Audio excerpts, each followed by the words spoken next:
Bismillahirrahmanirrahim. Assalamu alaikum. My name is Muhammad Imran. You are watching Right Institute. FPSC ने बहुत सारी जो है ना वो सीट्स अनाउंस की हैं। उसका ये एडवर्टाइजमेंट है, ये उनकी वेबसाइट पे भी पड़ा हुआ है, वहाँ से भी आप इसको पढ़ सकते हैं।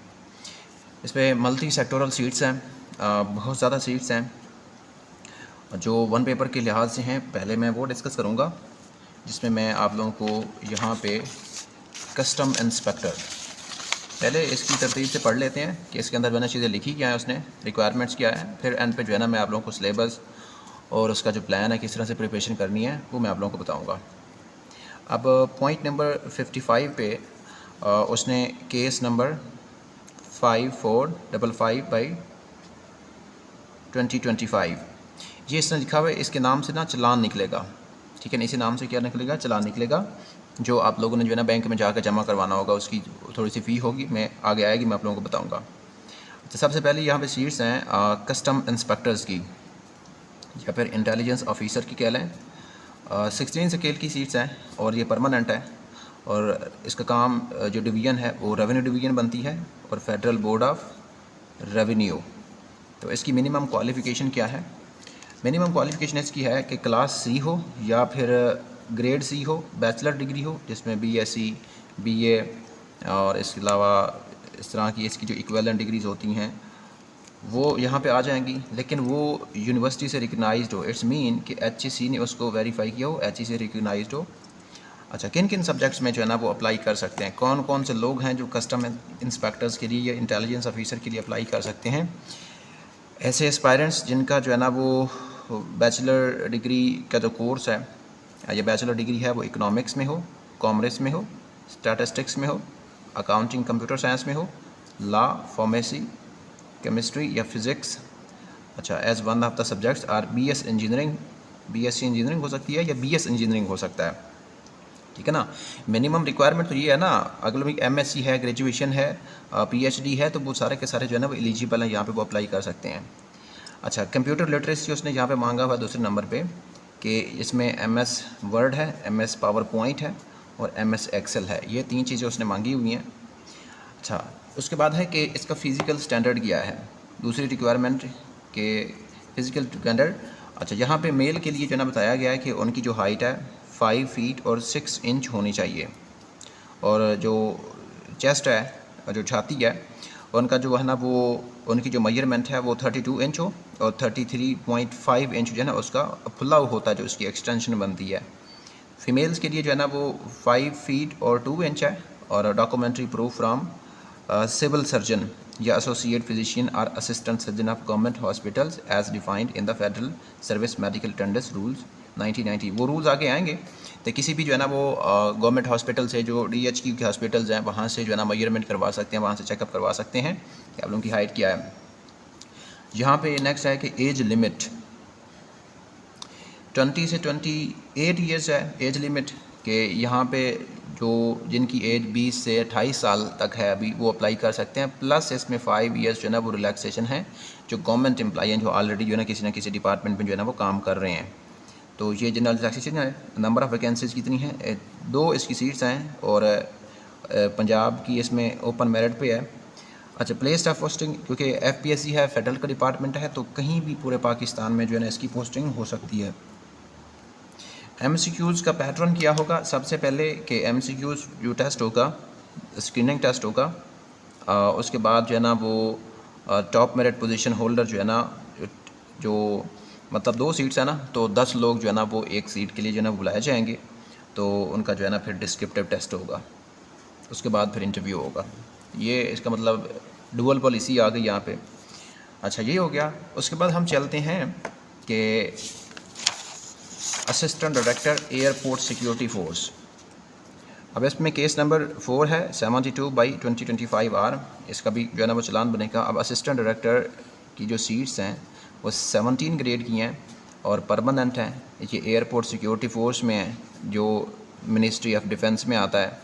मिनिमम क्वालिफ़िकेशन इसकी जो है ना वही है, जो है ना बैचलर डिग्री हो, बैचलर हो, या फिर 16 ईयर जो है वो एजुकेशन हो, जिसमें उसको मास्टर बोल दें या फिर ग्रेजुएशंस बोल दें, इसके इक्विवेलेंट कोई भी डिग्री है आप लोगों के पास, तो आप लोग इसके लिए एलिजिबल हैं। तो फिज़िकल स्टैंडर्ड यहाँ पे है मिनिमम हाइट जो मेल के लिए है 5 फीट 6 इंच है या 168 सेंटीमीटर, और फीमेल्स के लिए जो है ना वो 157 सेंटीमीटर है। तो मिनिमम वेट जो है ना फीमेल के लिए जो है ना वो 106 रखा गया है, या फिर इसका जो है ना वो निकालें कि 48.1 kg जो है ना वो वेट होना ज़रूरी है, और फीमेल के लिए 45 kg होना ज़रूरी है। अच्छा, मिनिमम चेस्ट मेजरमेंट क्या है मेल के लिए 32 3/4 या 83 सेंटीमीटर, और इसकी जो है ना एक्सटेंशन क्या है या एक्सपेंडेशन जो फुलाव लेते हैं ना वो 34 से लेके 34 3/4, तो ये आप निकाल सकते हैं कि ये 88 बनता है, मतलब इसके अलावा 83 है, ये 5 सेंटीमीटर इसमें मज़ीद होगा। अच्छा, एज लिमिट क्या है? एज लिमिट यहाँ पे है 22 से 30 साल के वो लोग जिनकी उम्र जो है इस वक्त 22 से 30 साल के दरमियान है, तो वो अप्लाई कर सकते हैं। डेट ऑफ एप्लीकेशन जिस पे सबमिट करवाएंगे उस दिन से वो काउंट होगी। अच्छा, उसमें फिर 5 ईयर रिलैक्सेशन है, तो इसका मतलब है 35 साल तक जो है ना वो लोग जो है ना एलिजिबल हैं यहाँ पे जिन्होंने अप्लाई करना है। अच्छा, सबसे ज़्यादा मजे की बात यह है कि इस पर नंबर ऑफ़ सीट्स बहुत ज़्यादा हैं, 36 सीट्स हैं जो है ना यहाँ पे मौजूद हैं। और इसमें देखें कि मेरिट में जो है ना वो डोमिसल कोटा या मेरिट में जो है ना वो 3 है, और पंजाब में 18 सीट्स हैं, और उसमें 18 में से 15 जो है ना वो जो है ना मेरिट पे हैं, और 2 जो है ना वो वुमन कोटा पे हैं, और 1 जो है ना माइनॉरिटी या फिर नॉन मुस्लिम कोटा के लिए है। सिंध के लिए 4 सीट्स हैं, और उसमें फिर मेरिट पे 3 है, और 1 माइनॉरिटी और नॉन मुस्लिम के लिए है। और सिंध अर्बन ओपन मेरिट होगा, उसमें 3 सीट्स हैं, और खैबर पख्तूनख्वा के लिए 4 सीट्स हैं। इसके अलावा जो है ना बलूचिस्तान के लिए जो है ना वो 2 सीट्स हैं। तो इस तरह करके जो है ना आज़ाद कश्मीर के लिए 1 सीट है, तो इस तरह करके जो है ना फाटा के लिए भी जो है ना वो सीट है। अच्छा, यहाँ पे इस तरह करके डिवीजन हुई है 36 सीट्स की, और सबसे ज़्यादा पंजाब में है। जो पंजाब के लोग हैं वो इसके लिए जो है ना अपॉर्चुनिटी का फ़ायदा उठाएं, और बहुत अच्छी जॉब है, 17 ग्रेड की, और फिर असिस्टेंट डायरेक्टर है, इसकी प्रमोशन भी जल्दी हो जाती है। Place of posting anywhere in Pakistan होगी, कहीं भी जो है ना वो इसकी जो है ना वो सर्विस ली जा सकती है। अच्छा, eligible candidate with regard to physical standard of fitness as advertised by the determined on the basis of medical examination to be granted by the ASF Ministry of Defence as and when required। तो इसका भी जो है ना वो किसी ना किसी जो है ना मेडिकल हॉस्पिटल से जो आगे वो बताएंगे, जिस तरह उसने पीछे कस्टम इंस्पेक्टर में बताया, तो इसकी मेजरमेंट जो है ना वो किसी गवर्नमेंट हॉस्पिटल से करवाएंगे। अच्छा, ये सीट्स हैं। इसके बाद बहुत सारी जो है ना वो सीट्स हैं, जिसमें न्यूरो फिजिशियन की सीट्स हैं, इंजीनियरिंग जो है ना इलेक्ट्रॉनिक्स की सीट्स हैं। इसके बाद देखें तो असिस्टेंट प्रोफेसर की सीट्स हैं फ़ीमेल्स के लिए, और इसमें कुछ सब्जेक्ट्स यहाँ पे लिखे हुए हैं। तो साथ साथ और भी सीट्स हैं यहाँ पे। कंसल्टेंट गायनिकोलॉजी की सीट है मेडिकल की, कंसल्टेंट एनेस्थीसिया की सीट है, इसके अलावा कंसल्टेटिव रेडियोलॉजी है, कंसल्टेटिव कार्डियोलॉजी है, ये मेडिकल की सीट्स हैं। इसके अलावा जो है ना वो सिविलियन वर्कशॉप सुपरवाइज़र की जो है ना वो यहाँ पे सीट है, ये भी बायोमेडिकल में है, और फिर लेक्चरर मेल में है। इसमें जो है ना वो कोई भी यहाँ पे भी जो है ना वो आप लोग अप्लाई कर सकते हैं कि फेडरल गवर्नमेंट एजुकेशनल इंस्टीट्यूशंस में जो है ना वो एक कैंट जो ग्रेसन स्कूल है, यहाँ पे मिनिस्ट्री ऑफ डिफेंस में इनमें का क्वालिफिकेशन क्या है, वहाँ पे सीट्स आई हैं। तो यहाँ पे क्वालिफिकेशन क्या है कि C ग्रेड या मास्टर डिग्री हो, इसकी जो है ना वो किसी भी रेलिवेंट सब्जेक्ट में, मतलब आपका बायो सब्जेक्ट है, मैथ है, अकाउंटिंग है, किसी भी सब्जेक्ट में है तो आप लोग इसमें कर सकते हैं।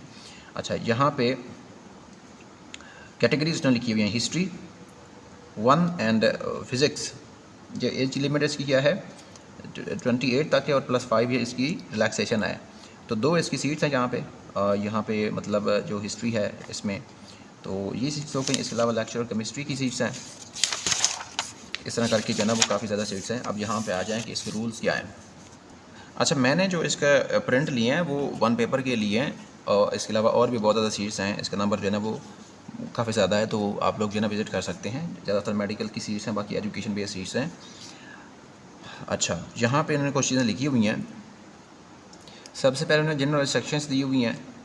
इसका प्रोसीजर क्या है कि FPSC की वेबसाइट पे जाके ऑनलाइन अप्लाई करना होगा, ठीक है। उसके बाद कैंडिडेट्स में एडिट ऑन एप्लीकेशन के अगर कोई मिस्टेक हो जाती है सब्जेक्ट में या क्वालिफ़िकेशन में या फिर आपके अपने पर्सनल जो बायोडाटा है, तो वहाँ पे उसको एडिट का ऑप्शन भी होता है। क्लोजिंग डेट तक इसको एडिट किया जा सकता है। तो जो इन्फॉर्मेशन क्लेम की जाएगी ऑनलाइन एप्लीकेशन पे उसको फ़ाइनल कंसिडर किया जाएगा।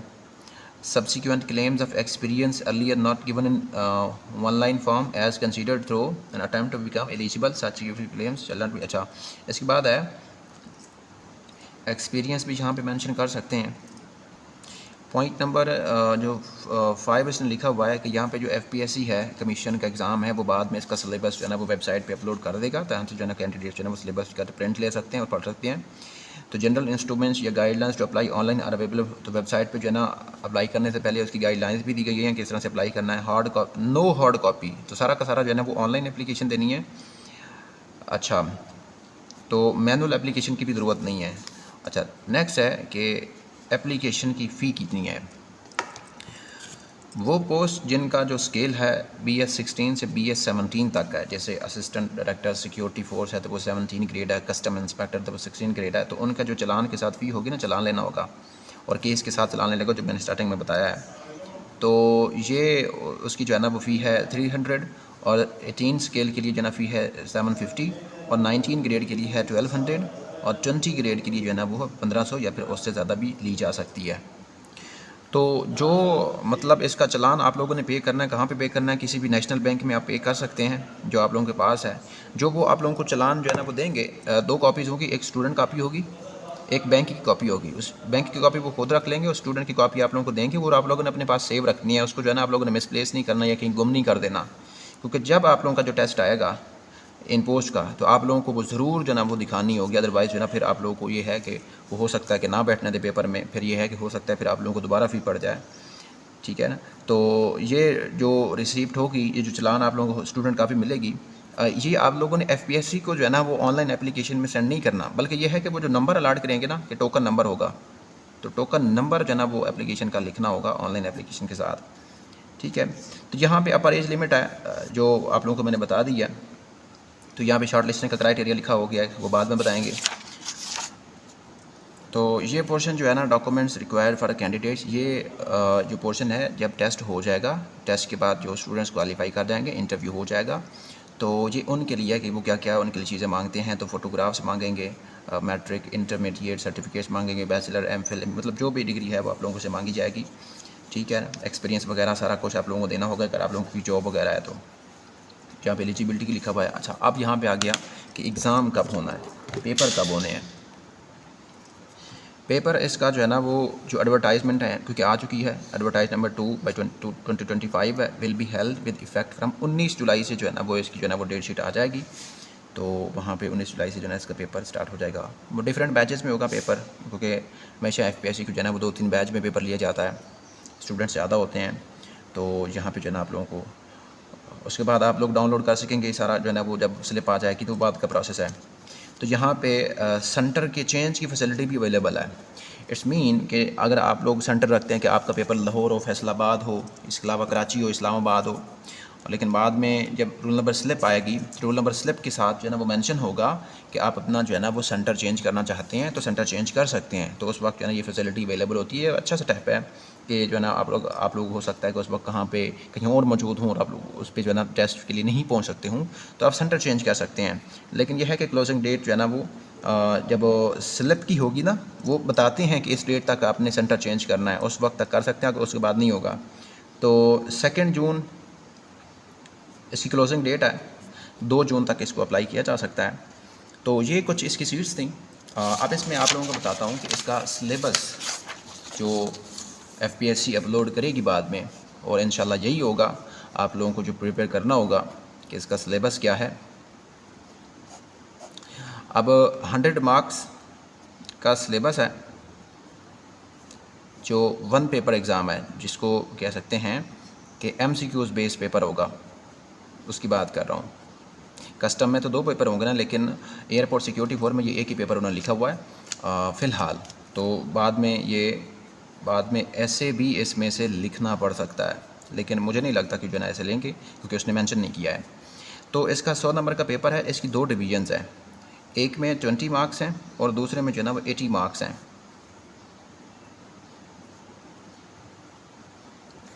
अब जो 20 मार्क्स का पेपर है, ये सारी की सारी क्या होगी, इंग्लिश। अब इंग्लिश में वो आगे जो है ना उसमें से आप लोगों से क्या मांगेगा, वो पूछेगा ग्रामर और इसका यूजेज, वोकैबुलरी और सेंटेंस स्ट्रक्चर। ठीक है, जो अभी आप लोग ऐसे राइटिंग कर रहे हैं ना, उसके अंदर ये चीज़ें ज़रूरी हैं कि अच्छा इस ग्रामर में वोकेबलरी में वो 10 नंबर की चीज़ें पूछेगा। असिस्टेंट डायरेक्टर के पेपर में वो 10 नंबर के 5 नंबर के सिनोनिम पूछ लेता है और 5 नंबर के एंटोनिम पूछ लेता है, कंटिन्यूसली पूछता है। और जो ग्रामर है और सेंटेंस स्ट्रक्चर है, यहाँ से वो 5 नंबर का यहाँ से पूछेगा और 5 नंबर का यहाँ से पूछेगा। हो सकता है वो 10 नंबर का यहीं से पूछ ले, उसका जो है ना वो कुछ आइडिया नहीं होता, क्योंकि एफपीएससी जो है ना वो कभी कभी एक टॉपिक से भी सारा जो है ना पेपर बना देता है, जो पोर्शन होता है स्पेसिफिक। तो इसमें सेंटेंस स्ट्रक्चर में आप लोगों को पार्ट्स ऑफ स्पीच करने होंगे, नरेशंस का टॉपिक करना होगा, सब्जेक्ट वर्ब एग्रीमेंट का टॉपिक करना होगा, सिंटैक्स करना होगा, ये सारी की सारी चीज़ें करनी होंगी। इसमें जो है ना वो रूल्स करने हैं आप लोगों को। ये है 20 मार्क्स का पेपर है। अभी जो 80 मार्क्स का पेपर है, इसकी आगे फर्दर सब डिवीजन्स हैं।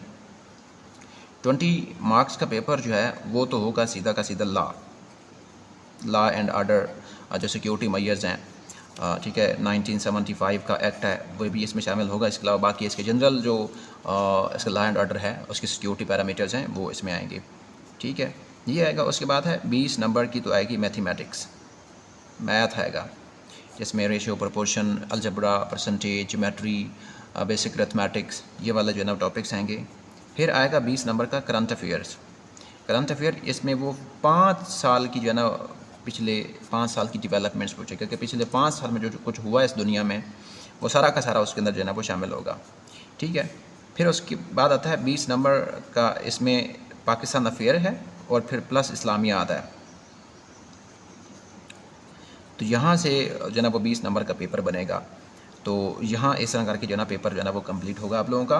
और इसमें जो है ना वो जनरल साइंस जो है ना वो नहीं होगी, बाकी उनकी पॉसिबिलिटी है कि बाद में दे दें, लेकिन जो इनका सिलेबस है ना एफपीएससी का, वो assistant director airport security force का जो है ना वो इसी ओरिएंट में आता है, ठीक है। 20 + 20 + 20 + 20 इस तरह करके जो है ना आप लोगों ने 100 मार्क्स का जो है ना पेपर बनता है। और दूसरी बात यह है कि इसमें डिडक्शन नहीं है। पीएससी की तरह यह है कि अगर एक एमसीक्यू गलत हो तो 0.25 मार्क्स जो है ना वो डिडक्ट हो जाते हैं। यहाँ पे डिडक्शन नहीं है। इसका मतलब है कि आप लोग 85+ मार्क्स अगर यहाँ पे इजीली लेते हैं, 85 + 90 तक, ठीक है, तो आप लोगों को जो है ना वो चांसेस हैं। अच्छा, 36 सीट्स हैं, 36 को मल्टीप्लाई करें 10 से, इसका मतलब है 360 लोग जो है ना वो यहाँ पे रिकमेंड होंगे फॉर नेक्स्ट स्टेप, ठीक है। तो उसमें से फिर मतलब एक सीट के लिए 10 लोग जो है ना वो कम्पीट करेंगे, ये इनका क्राइटेरिया होता है और फिक्स्ड होता है। तो इस तरह से आप तैयारी कर सकते हैं। और ये वाला सारा का सारा जो है ना पेपर है 1 पेपर वाला है, जो कि सिलेबस है, सिवाय एक 20 नंबर के लॉ के अलावा बाकी सारा का सारा 80 मार्क्स का पेपर जो है ना वो 1 पेपर का है, जो पीपीएससी का आप लोग पहले से प्रिपेयर कर रहे हैं। तो ये 1 पेपर है। अभी टेस्ट सेशन जो है ना वो मेरा लॉन्च हो जाएगा बाद में, अभी चल भी रहा है, तो उसको भी ज्वाइन कर सकते हैं और कहीं और से पढ़ सकते हैं, सेल्फ स्टडी कर सकते हैं। अच्छा, इसकी जो किताबें हैं, पास पेपर सबसे पहले आप लोग कर सकते हैं लास्ट 5 to 10 ईयर्स के एफपीएससी के पास पेपर्स करें। उसके अलावा सब्जेक्ट बेस्ड ये पूरे के पूरे सब्जेक्ट्स हैं। और 20 नंबर की मैथ है तो वो अच्छी खासी मैथ पूछता है। 20 नंबर की मैथ है। अब 20 में से अगर आपके 17-18 मार्क्स जो है ना आपको एमसीक्यूज ठीक नहीं होंगे तो आप आउट ऑफ जो है ना वो गेम चले जाएंगे। इसके अलावा करंट अफेयर है तो वो इतना आसान भी नहीं होता। करंट अफेयर सबसे जहाँ पे मुश्किल गेम है कि जिसको करंट अफेयर अच्छे से आता है ना, क्योंकि ये हिस्टोरिकल होता है, इसमें इवेंट्स होते हैं, डेट्स होती हैं, ईयर्स होते हैं, वो याद करना थोड़ा सा मुश्किल होता है। इसके नोट्स जो है ना मैं आप लोगों को अपने जो है ना वो लोग जो इनरोल्ड हो जाएंगे मैं उनको प्रोवाइड करूँगा। और बाकी जो करंट अफेयर्स की जो वीडियोज़ हैं इंशाल्लाह मैं डेली अपलोड करता रहूँगा, तो यहाँ से आप जो मुस्तफ़ीज़ हो सकते हैं। इस्लामियात भी जो है ना वो झंझोड़ता है, क्योंकि असिस्टेंट डायरेक्टर की सीट है तो अच्छी खासी इस्लामियात पूछता है। पाकिस्तान अफेयर भी अच्छा खासा पूछता है। मतलब पेपर जो है वो कोई पता नहीं चलता कि वो इतना जनाब आसान बना देगा, कोई समटाइम ये पता नहीं चलता कि इतना मुश्किल क्यों बना दिया है। तो इस तरह से आप लोग अपनी तैयारी जो है ना वो कर सकते हैं और अभी से स्टार्ट करें, क्योंकि इसके डेट जो है ना उसने 19 जो है ना वो दी हुई है कि 19 जुलाई को जो है ना वो, आज देखें कि आज है, लगाएं तो आप लोगों के पास 2 महीने ही बनते हैं। तो अब क्राइटेरिया बदल गया है कि 2 महीनों के अंदर सारा का सारा आप लोगों ने जो है ना वो तैयार करना होगा। उसके बाद आप लोगों का इंटरव्यू होगा, उसके बाद फ़ौरन आप लोग शॉर्ट लिस्ट हो जाएंगे और उसके बाद जो है ना मेरिट लिस्ट लगेगी तो आप लोग क्वालिफाई कर जाएंगे। तो थैंक यू सो मच, आज के लिए इतना ही। अल्लाह हाफ़िज़।